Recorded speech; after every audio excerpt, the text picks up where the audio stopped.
I don't know what triggered my obsession with converting milling machines to CNC. I had a Grizzly benchtop mill. I think it's a G0619 for about 15 years. And I do have a background in computers. So I just decided one day, let's give it a try. Here's what the mill looks like. An advertising shot. I understand it's virtually identical to the SIG X3 series. I bought a ball screw set and the drivers, motors, all from Automation Technologies. I'll put a link to them down below. This is what the mill looked like when I finally got it all together.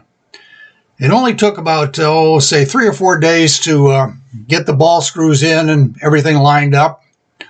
It took another probably a couple of weeks to build the cabinet and get it all wired up. I'll have to say the customer support from Automation Technologies was superb. I actually sent an email on New Year's Day, and believe it or not, within 15 minutes I got a reply. Now, that's customer support. Here's a shot of the desk. I'm using 2 monitors. You can see a Mach 4 running on one of them. It's a bit of a mistake to put the desk that close to the mill. There is no way of keeping chips from landing in the keyboard. A completely separate project was replacing the burned out Grizzly motor with a 1 horsepower 3-phase 220 volt motor controlled by a variable frequency drive. It works perfectly. I had to take the top that housed the original Grizzly LED tachometer. I took it off and put in a induction proximity sensor. It's activated by a disc that is mounted on the spline, and as it rotates, it turns it on and off. The signal goes back to an Arduino that's mounted in the control panel.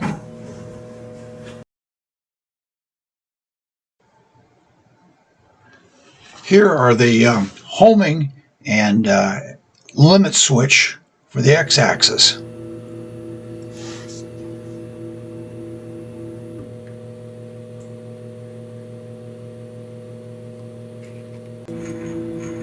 This is the limit switch for the Y-axis. You can't see it because it's under the saddle. I show it in a mirror.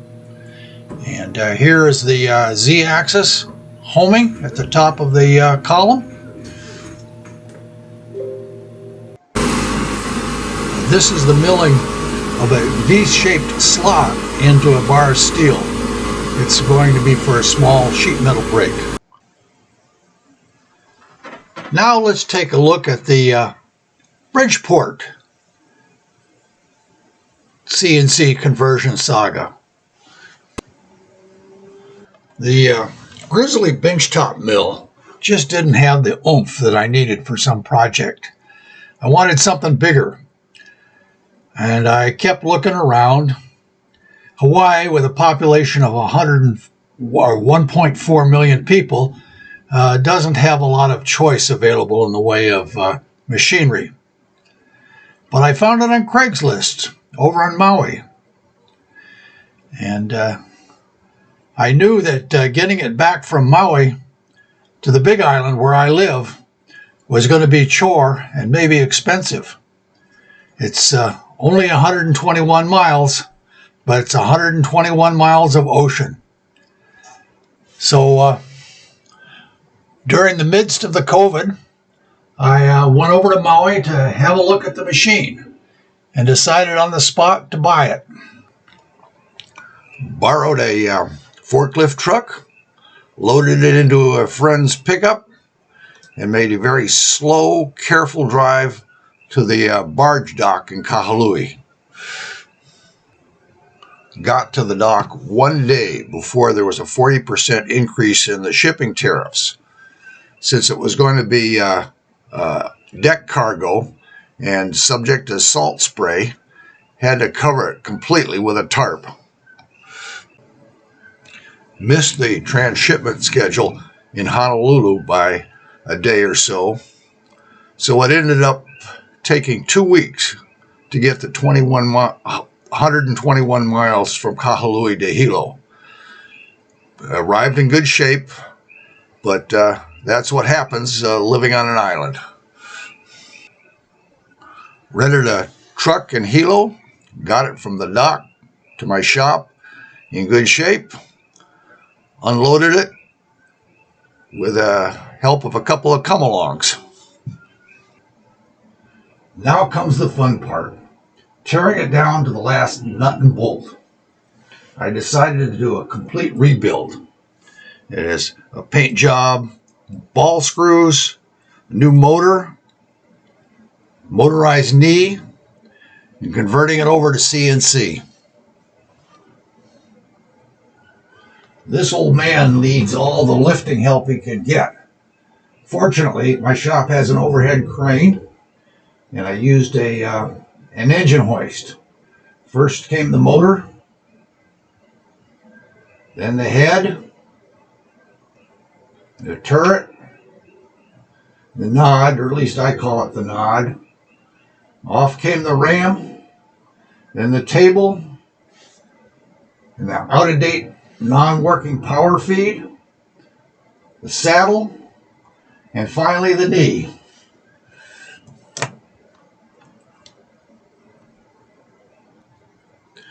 The amount of filth that came out after an unknown number of years of operation was just astonishing. Chips, solidified grease, you name it. Here we are, down to the bare nubbins, ready to make it pretty and put it back together again.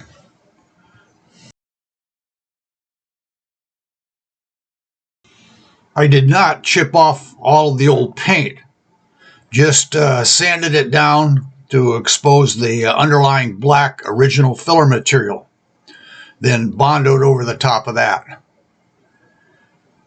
It took me, better part of 2 weeks to finish the bondo job and get it painted. Put in the X and Y axis ball screws. Got them from H&W Machine in Fort Wayne, Indiana. You ought to check out their videos. They show you every last detail on how to rebuild a Bridgeport mill. They're great.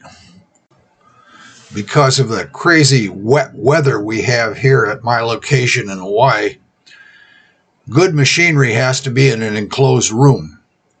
My shop was too small to house the Bridgeport, so I built a 4-foot by 8-foot extension on it. Found an old 3 horsepower, 3-phase, 220 volt motor in my junk pile. Decided to put that on. Had to build a custom base for it. It's controlled by a variable frequency drive in the control panel. The tachometer runs off an induction type proximity sensor. I mounted a couple of pieces of metal on the top sheave, opposite sides. I don't use the sheave anyway. As the pulley zips around, the metal triggers the proximity sensor. The signal goes down the wire, the control box, and into an Arduino, which does some arithmetic and sends a signal back up to an LED display where you can adjust the speed and see what the speed is. The control panel is just hung on the back of the column. It has three hybrid stepper motor drivers for the X, Y, and A. The Z-axis is on a closed loop stepper driver. I did that just to get some experience with feedback. There are a couple of Arduinos in there that control the air and coolant and the tachometer. There's a set of 4 relays to do the same thing. There's a smooth stepper and a VFD, Chinese, I think it's a Minleaf, and a bunch of power supplies. This is a shot of the Z-axis installation from the left side of the mill, and then a shot from the right side of the mill. It's a little hard to tell how it's all attached, but it bedded out of 3/16 inch plate and screwed it in wherever there were holes available. And this is the limit switch in operation.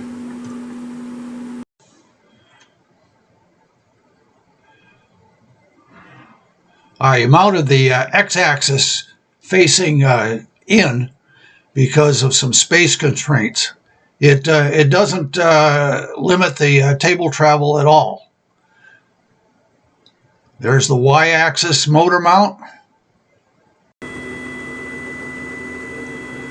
Okay, the XYZ axis all in operation.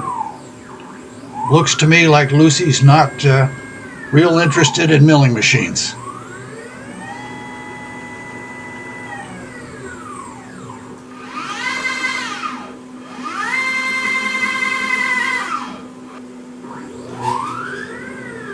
This is the Y-axis with the way covers on.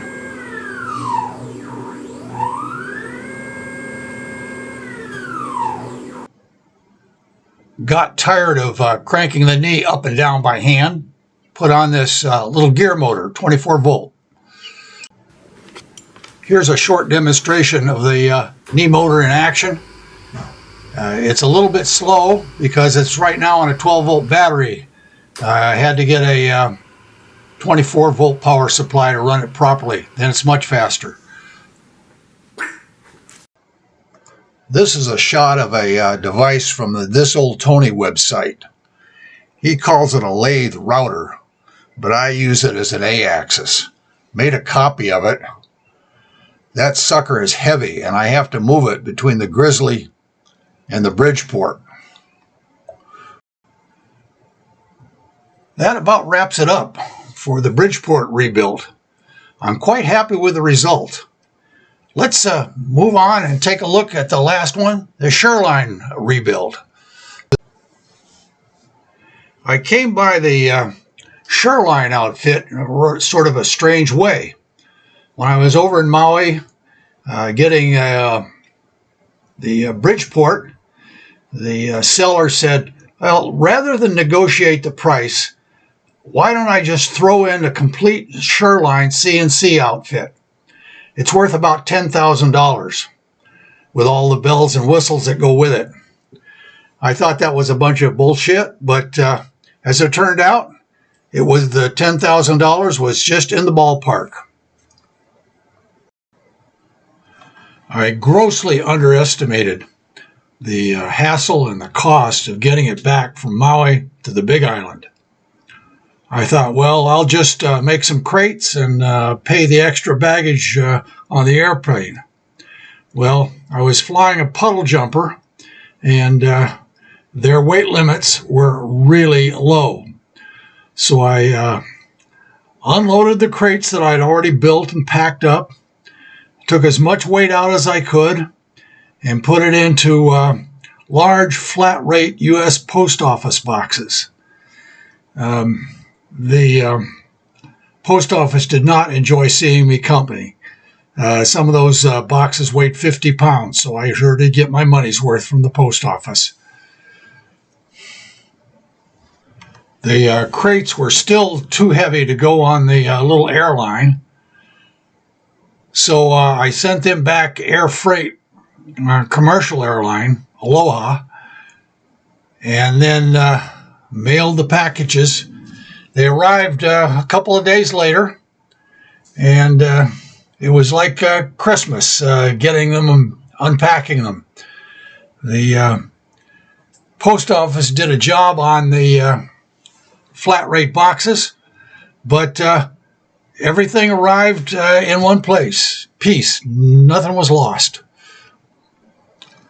My shop is located in the jungle on the slopes of Kilauea and Mauna Loa. And what happens is that night, the cold air slides off the mountain and chills everything down. Then in the morning, the land heats up and it pulls the air in off the ocean, and it's salty and humid, and I get really severe sweating. So I had to build a box to put the whole unit in and close it up at night when I'm finished working.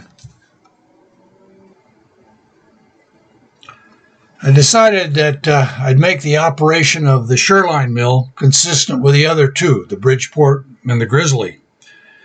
That meant putting in new motors, two-phase steppers, open loop with compatible drivers.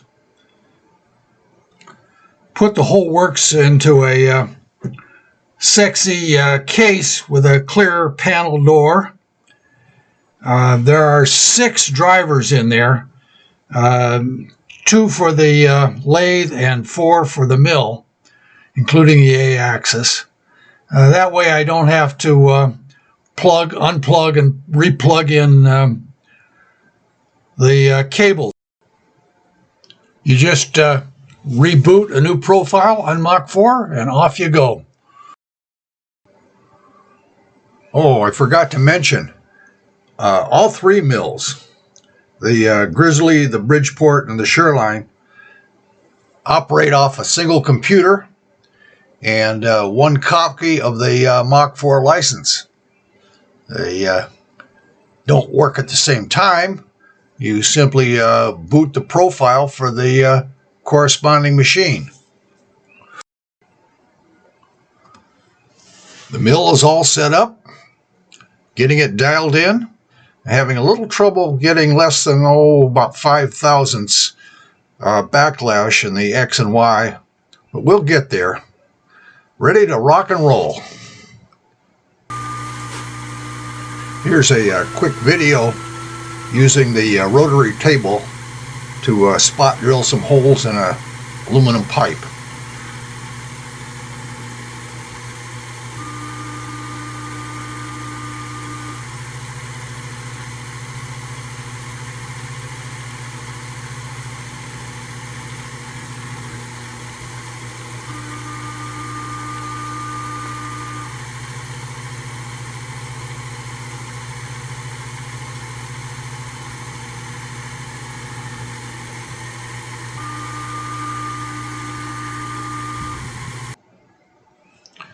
Made my own 4-gang tool post and front and back tool post holders to turn the rig into a chucker lathe. Seems to work pretty well. Here is the mandatory pencil sharpening video.